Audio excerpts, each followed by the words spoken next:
একজন ভাই আমার কাছে কমেন্ট করছেন যে উনি হচ্ছে পাসপোর্ট জমা দিয়েছে, ওনাকে বলে দিয়েছে কনস্ট্রাকশনের কাজ। কনস্ট্রাকশনের কাজ কি রাজমিস্ত্রির কি জোগালি কাজ নাকি এটা জানাতে চাইছে। ঠিক আছে, বেতন 1100। তার কমেন্টটা আমি খুব একটা বুঝতে পারলাম না। তার কারণ হচ্ছে সে পাসপোর্ট জমা দিয়েছে, কার কাছে জমা দিয়েছে? সে কোনো ট্রাভেল এজেন্সির কাছে জমা দিয়েছে না কোনো সাধারণ লোকের কাছে জমা দিয়েছে? বিদেশ থাকে বা দেশে কোনো দালাল এরকম। যদি সে যদি কোনো কোম্পানিতে জমা দেয়, তাহলে কোন কোম্পানি সেটা দেখতে হবে, সেই কোম্পানি কনস্ট্রাকশনের কাজ কিনা সেটা দেখতে হবে।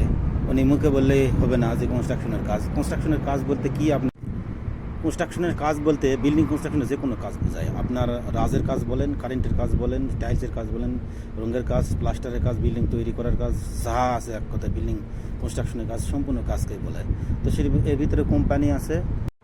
এখন কোম্পানিতে হলে ভিসা চেক দিতে হবে, ভিসা লাগার পরে দেখবেন কনস্ট্রাকশনের কাজ কিনা। কনস্ট্রাকশনের কাজ যদি হয় তাহলে বিল্ডিং কনস্ট্রাকশনের সব কাজ, কারেন্টের কাজ বলেন, আর আপনার বিল্ডিং তৈরি করার কাজ হলো রডের কাজ বলেন, আর রঙের প্লাস্টারের যা যাবতীয় বিল্ডিং কনস্ট্রাকশনের কাজ সবগুলোকে বিল্ডিং কনস্ট্রাকশনে বলে কনস্ট্রাকশনের কাজ। ঠিক আছে, তো আর যদি ফ্রি ভিসা হয়, যদি আপনাকে কেউ ভিসা দেয়, সেখানে যদি আপনি আসেন লোড আনলোডিং ভিসায়, তাহলে যদি বলে কনস্ট্রাকশনের কাজ বা যেই কাজ বলে ওটা কথা ঠিক থাকবে না। তার কারণ হচ্ছে ফ্রি ভিসায় আপনি কোনো লোকের মাধ্যমে আসলে তার কোনো কোম্পানি না, সে কেমনে বলবে যে আপনি কনস্ট্রাকশনের কাজ দেবে। ঠিক আছে, বলবে হয়তো একটা হবে, আর একটা যদি সে কাজ দিতেও পারে, সে কাজ হয়তো দিবে,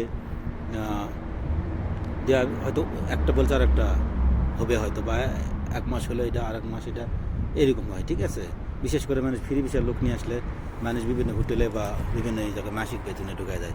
আর কনস্ট্রাকশন এইসব কাজে ফ্রি ভিসার দিন হাজিরার কাজ এখানে আপনার সবসময় কাজ হয় না।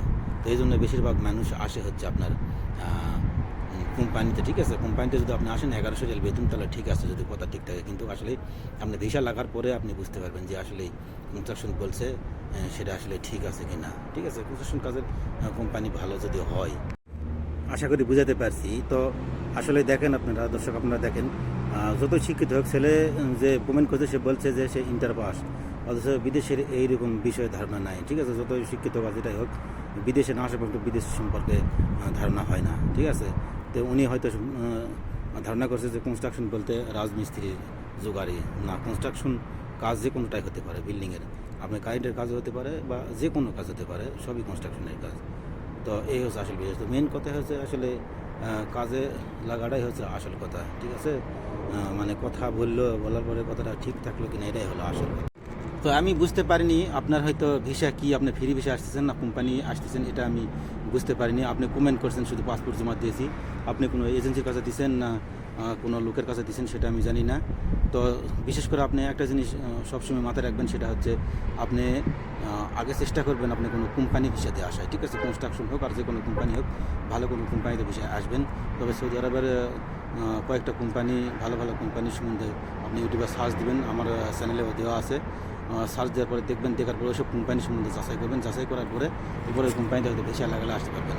আর যদি এরপর ফ্রি ভিসা যদি আসেনও কোনো পরিচিত লোক যার হয়তো হাতে কোনো কাম আছে, কাম দিতে পারে, এরকম যাচাই বাছাই করে সেই সব লোকের মাধ্যমে আসবেন। অযথা একটা লোকের পাসপোর্ট দিয়ে টাকা দিয়ে ঠকবেন না, এটা হচ্ছে আমার সর্বশেষ পরামর্শ। তো সবাই ভালো থাকবেন, সুস্থ থাকবেন। আসসালামু আলাইকুম।